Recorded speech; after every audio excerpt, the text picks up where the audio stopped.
than the insightful and stimulating talks by all the speakers this morning. Probably there could have been a better felicitation. I would also think that this National Forum for Telangana State had found a ruse in my retirement to organize this particular stimulating symposium today. I am more than willing to be again for that kind of a felicitation. So I have said many things on many occasions about Telangana.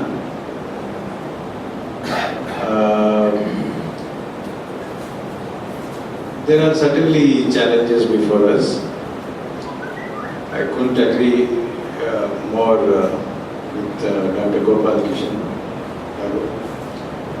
that it is now time for us to be more circumspect and cautious. The proverbial slip between the cup and lip is still a clear, distinct possibility. But I think the way things are going, some Telangana Congress leaders, and particularly the Deputy Chief Minister with whom I have an opportunity to interact off and on, all of them are exuding a great deal of confidence that things will not go wrong this time. And I would only hope that their confidence is not belied, and nevertheless, we as a civil society have been a bulwark against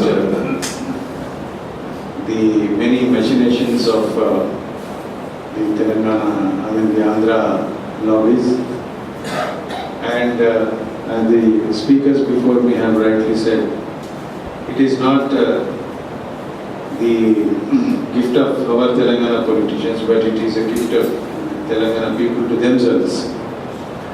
Telangana ప్రజలు వాళ్ళుగానే తెలంగాణ సాధించి తెచ్చుకున్నారు కాబట్టి ఇది తెలంగాణ ప్రజల విజయమే అని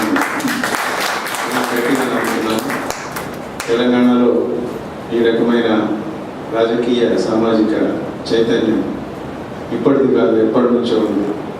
తెలంగాణ సమాజం ఎన్నో పేరు మార్పులకు గురైంది. స్మృతులు, చారిత్రక స్మృతులు మనకి ఇంకా ఉన్నాయి. అందులో నుంచే వాటి ఈ తెలంగాణ ఉద్యమం కానీ తెలంగాణ ఈ దశకి చేరుకోవడానికి కూడా ఈ ప్రజల చైతన్యమే ముఖ్యమైన కారణమని నేను అనుకుంటున్నాను. ఈ చైతన్యాన్ని మనం పదిలంగా ఉంచుకోవాలి. ఈ చైతన్యాన్ని రేపటి తెలంగాణ నిర్మాణానికి, తెలంగాణ విజన్కి మనమంతా ఉపయోగించుకోవాలి. ఈ సందర్భంగా నేను ఒకటే ఒక విషయం చెప్తాను, ఎక్కువ టైం తీసుకోను, మళ్ళీ చాలా సందర్భాలు ఉంటాయి మనం కలుసుకోవడానికి.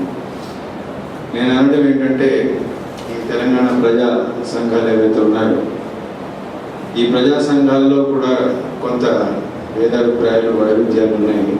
ఈ వైరుధ్యాలని వాటిని కూడా మనలో మనం చర్చించుకొని ఒక ఏకాభిప్రాయానికి వచ్చి, ఆ ఏకాభిప్రాయం ద్వారా తెలంగాణ రేపటి రాబోయే తెలంగాణ పాలకులకి ఒక విజన్ డాక్యుమెంట్ అనేది మనం ప్రజెంట్ చేయగలిగితే, ఆ డాక్యుమెంట్ మీద ఒక పీపుల్స్ ప్యాక్ట్, అంటే it is a pact amongst people with the state, ఈ రకమైన ఒక ప్యాక్ట్ మనము ఆ డాక్యుమెంట్ ద్వారా రేపటి తెలంగాణ పాలకులు ఈ విజన్ డాక్యుమెంట్ని అమలు చేసే విధంగా ఒక మారల్ ఫోర్స్, ఒక ఎథికల్ ఫోర్స్ లాంటిది మనం క్రియేట్ చేయగలిగితే అది రేపటి తెలంగాణ పునర్నిర్మాణానికి పనికొస్తుందని నేను అనుకుంటున్నాను. ఆ ప్యాక్ట్ని మనకున్న ఈనాటి ఈ చైతన్యం, ఈ సుదీర్ఘ పోరాటం నుంచి వచ్చిన ఈ చైతన్యం, ఈ శక్తిని ఆ ప్యాక్ట్ అయ్యే విధంగా మనం చేసుకున్నట్టయితే రేపు రాబోయే కాలంలో రాజకీయ పార్టీలు ఏమైనా కావచ్చు, టీఆర్ఎస్ కావచ్చు, కాంగ్రెస్ కావచ్చు, ఇంకో కొత్త పార్టీ అయినా ఎవరైనా పుట్టవచ్చు.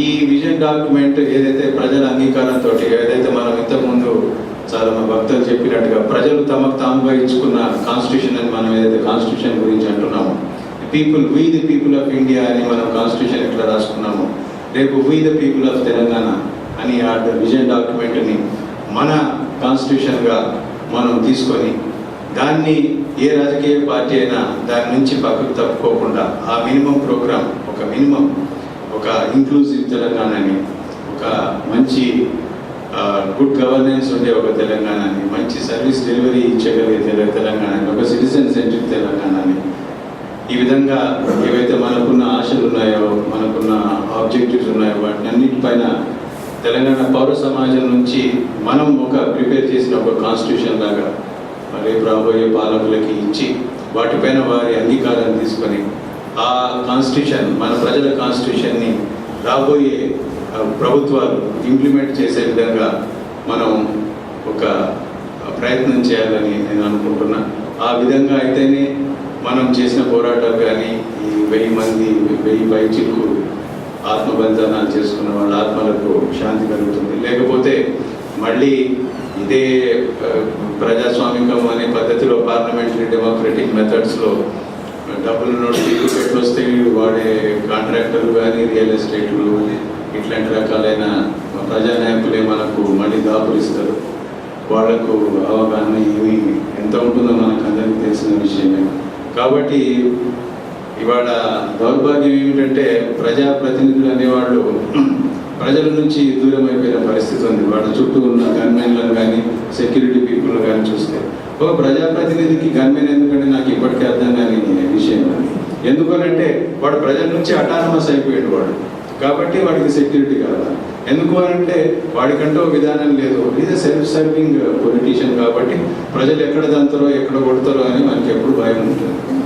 కాబట్టి ఆ రకమైన రక్షణ వాడు ఏర్పరచుకుంటాడు. కాబట్టి మన కొత్త తెలంగాణలో మనము ఈ రకమైన తెలంగాణ మనకు కావాల్సింది, ఈ రకమైన రాజకీయాలు మనకు కావాల్సింది అనేది మనం చర్చించుకొని ఆ విజన్ డాక్యుమెంట్ అనేది మన ప్రజల కాన్స్టిట్యూషన్గా రేపటి రాబోయే ప్రభుత్వాలకు ఇవ్వగలిగితే చాలా బాగుంటుందని నేను అనుకుంటాను.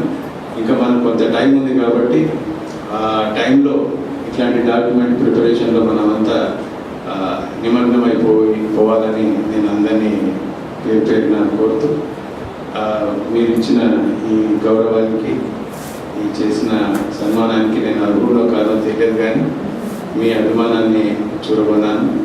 మీకు అందరికీ ధన్యవాదాలు, కృతజ్ఞతలు. జై తెలంగాణ.